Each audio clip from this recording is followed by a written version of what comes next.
दोस्तों, आज मैं आपके साथ एक कहानी साझा करने जा रही हूँ। वो बहुत ही पुरानी और आश्चर्य करने वाली घटना है। जैसे कि हम सब जानते हैं कि ज्यादातर भूतिया और पैरानॉर्मल घटनाएं इंसानी बस्ती से कई दूर ही प्रभावशाली और ज्यादा होते हुए देखी गई है। जैसे कि जंगलों में, गाँवों में, सुनसान सड़कों और हाईवे पे। आज ऐसी ही एक सच्ची घटना मैं आपको बताने जा रही हूँ। तकरीबन 50 से 55 साल पहले ये वाकया गुजरात के एक गांव में घटित हुआ था, जब मेरे पिताजी अपने चचेरे भाई से मिलने गांव गए थे। मेरे चाचा जी, जो कि एक रिक्शा चलाते थे और उसी से ही अपना और अपने परिवार का गुजारा किया करते थे, वह हर रोज सवारियों को गांव के रेलवे स्टेशन से उनकी निर्धारित मंजिल तक पहुंचाते थे। कई सालों से वो इस कार्य से जुड़े हुए थे, इसलिए वो गांव के आसपास के रास्तों से अच्छी तरह परिचित थे और उन रास्तों पर होने वाली गतिविधियों से भी अवगत थे। इसलिए अपना काम बहुत ही आराम से निपटा कर घर लौटते थे। जब मेरे पिताजी गांव पहुंचे, तब मेरे चाचा जी घर पर नहीं थे। वो अपनी ड्यूटी कर रहे थे। शाम होने ही वाली थी और उनके आने का वक्त भी हो चला था। मेरे पिताजी परिवार के अन्य सदस्यों के साथ बातचीत करने में व्यस्त थे। कुछ ही समय के बाद चाचा जी भी वहां आ पहुंचे। सब लोगों ने साथ में बैठकर खाना खाया और गप्पे भी लड़ाए। सोते सोते देर रात हो चुकी थी, इसलिए सब सुबह देरी से उठे। चाचा जी ने सोचा, आज तो बहुत देर हो चुकी है, तो आज का दिन मैं अपने भाई के साथ बिताता हूँ। ऐसा सोचकर उन्होंने उस दिन रिक्शा चलाने का प्लान कैंसिल कर दिया। दोपहर का खाना खाकर मेरे पिताजी पास ही में एक रिलेटिव्स के घर मिलने चले गए और कहकर गए, आज रात का खाना शायद वही खाकर आऊंगा। सबकी मंजूरी से पिताजी उनके किसी रिलेटिव्स के घर चले गए। पिताजी के चले जाने पर चाचा जी बैठकर सोच ही रहे थे कि आज सुबह से मैंने कुछ काम किया नहीं, तो सोचता हूँ रिक्शा निकालकर आज शाम को स्टेशन जाकर कुछ सवारियों को उन्हें अपनी मंजिल तक पहुँचाऊँ। इसी बहाने से कुछ पैसे भी कमा लूँ और आज का दिन व्यर्थ भी नहीं जाएगा और रात होने से पहले घर भी लौट आ जाऊंगा। चाचा जी ने अपनी रिक्शा निकाली और स्टेशन की ओर रवाना हो गए। स्टेशन पहुंचकर उन्होंने देखा कि उनके और भी साथी रिक्शा लेकर सवारियों की राह में खड़े थे। चाचा जी ने रिक्शा कतार में लगा दी और अपनी बारी आने का इंतजार कर रहे थे। अब तक ट्रेन प्लेटफॉर्म पर आई नहीं थी। ट्रेन आने के लिए कुछ समय अभी बाकी था।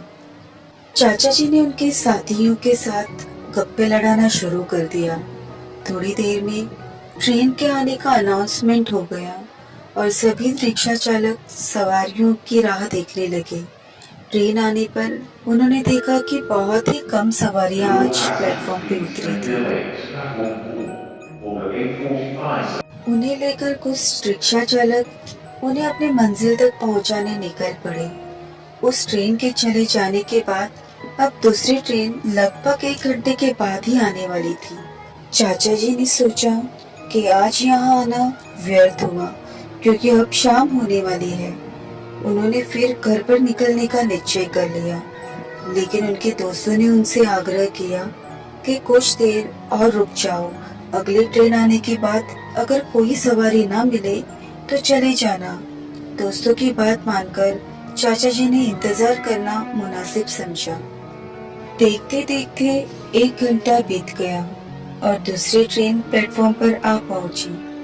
कुछ सवारियां रिक्शा स्टैंड पर आकर अपने पते बताने लगी। चाचा जी के दोस्त एवं दूसरे रिक्शा चालक अपने अपने सवारियों को लेकर निकल गए। क्योंकि चाचा जी का नंबर सबसे अंतिम था, वो अभी भी सवारी की राह देख रहे थे। अब उन्होंने घर वापस जाने का निश्चय कर लिया, क्योंकि जो उद्देश्य से वो आए थे कि थोड़ी कमाई हो जाए, पर कोई सवारी ना मिलने के कारण उन्होंने घर जाने का निश्चय कर लिया। जैसे ही उन्होंने रिक्शा चालू की, पीछे से एक व्यक्ति के पुकारने की आवाज सुनाई दी। चाचा जी रुक गए। उस व्यक्ति ने पास आकर अपना पता बताया और उस पते पर जाने की इच्छा बताई। पता सुनते ही चाचा जी के होश उड़ गए, क्योंकि जिस गांव उस सवारी को जाना था उस गांव का रास्ता बहुत ही खतरनाक था और कहते हैं कि शाम होने के बाद कोई भी सवारी उस रास्ते से नहीं गुजरती।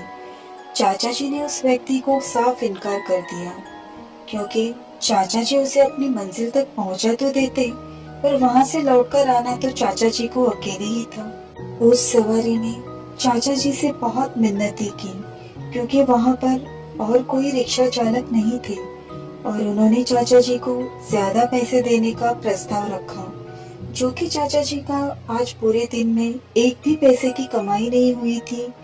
चाचा जी ने बहुत सोचने के बाद उनका प्रस्ताव स्वीकार कर लिया। चाचा जी ने सोचा, जितनी जल्दी हो सके उतनी जल्दी उन्हें छोड़कर वापस लौट आऊंगा, जो कि सांझ अब ढल चुकी थी और रात हो चली थी। चाचा जी को अब एक अजीब सा डर सता रहा था, क्योंकि जिस मंजिल पर वो अब निकलने वाले थे उस मंजिल पर घटी हुई घटनाओं के बारे में याद करके उनका दिल बैठा जा रहा था। कुछ पैसे ज्यादा कमाने के लालच में चाचा जी ने हाँ तो कर दी, पर अकेले लौटकर आने का सोचकर ही वो बहुत डर गए थे। उन्होंने सवारी को रिक्शा में बिठाकर उस गांव की ओर बढ़ गए। वो गांव स्टेशन से तकरीबन 40 से 50 मिनट की दूरी पर था। सवारी से बात करते हुए आधा रास्ता तो तय हो गया और अब तक सब कुछ सही से चल रहा था। धीरे धीरे चाचा जी की चिंता बढ़ने लगी, क्योंकि उस रास्ते की कहानी बहुत ही प्रचलित थी। कहा जाता है कि उस रास्ते पर एक ब्रिज लगता है और उस ब्रिज पर चकित कर देने वाली बहुत से हादसे हो चुके थे। अंधेरा अब हो चुका था और अब चाचा जी को डर सताने लगा था। चाचा जी अपने मन की बात भी उस सवारी से नहीं कर पा रहे थे। यही सोच रहे थे कि जल्द से जल्द वो उस ब्रिज को पार कर ले। जैसे ही वो ब्रिज पर पहुंचे, उनके दिल की धड़कन तेज हो गई। माथे से पसीना टपकने लगा, जबकि बाहर मौसम काफी ठंडा था। सवारी ने चाचा जी से पूछा कि भाई, तुम्हारी तबीयत तो ठीक है ना? चाचा जी ने जवाब दिया, हाँ सर, मैं ठीक हूँ। ब्रिज ज्यादा लंबा नहीं था, तो चाचा जी ने सोचा ब्रिज का रास्ता अगर सही सलामत पार कर जाए तो अच्छा है। लेकिन चाचा जी को जो डर सता रहा था, आखिर वही हुआ। चाचा जी की नजर ब्रिज के अंतिम छोर पर एक पेड़ था, वहां पर पड़ी। उस पेड़ के नीचे एक औरत खड़ी थी, जिसका आधा हिस्सा पेड़ के पीछे ढका हुआ था, जो दूर से साफ साफ नहीं दिखाई दे रहा था। लेकिन गौर करने पर उसकी आधी आकृति चाचा जी को साफ दिखाई दे रही थी, जबकि पीछे बैठे सवारी को उस वाकये का बिल्कुल भी एहसास नहीं था। अब तो चाचा जी को डर और भी सताने लगा था। ये देखकर सवारी ने चाचा जी से कहा कि भाई, तुम्हारी तबीयत लगता है और भी बिगड़ रही है। तुम आगे पेड़ के पास गाड़ी रोककर चाहो तो थोड़ा आराम कर सकते हो।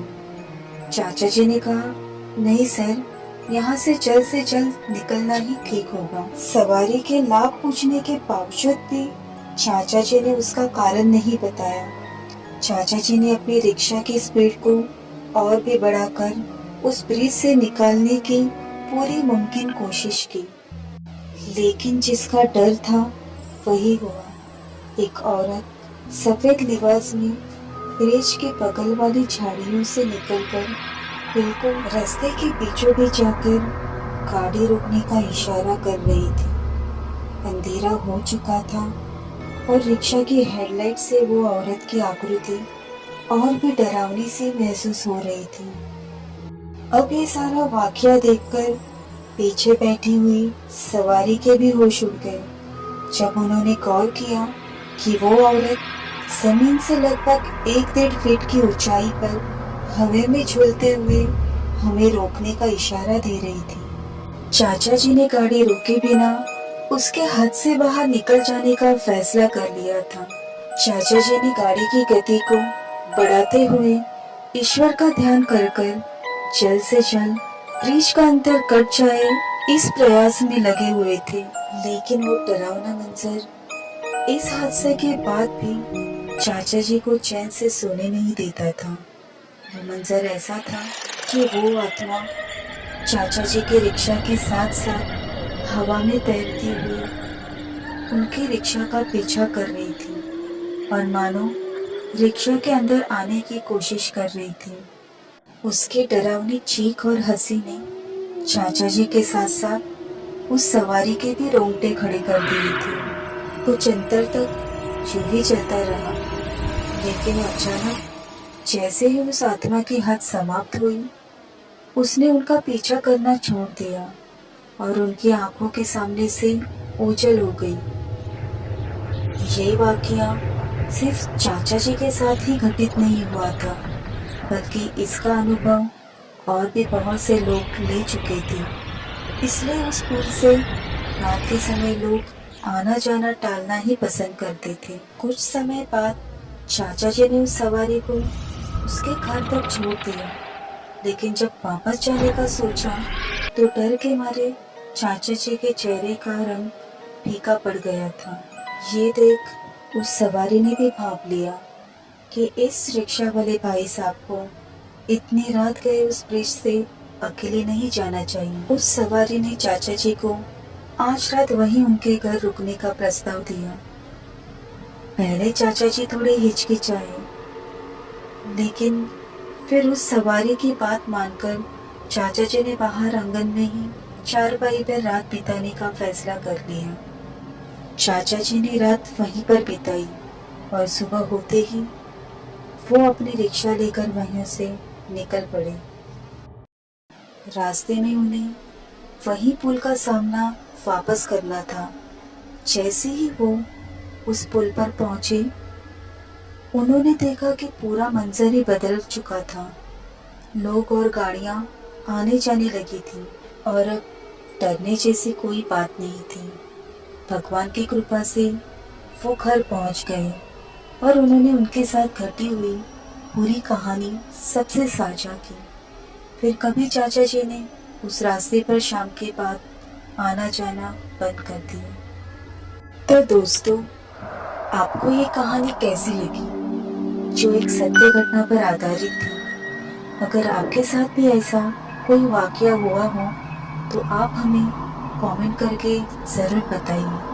और इसी तरह की इंटरेस्टिंग कहानियाँ जानने के लिए और सुनने के लिए प्लीज़ मेरे चैनल को लाइक, शेयर और सब्सक्राइब कीजिए।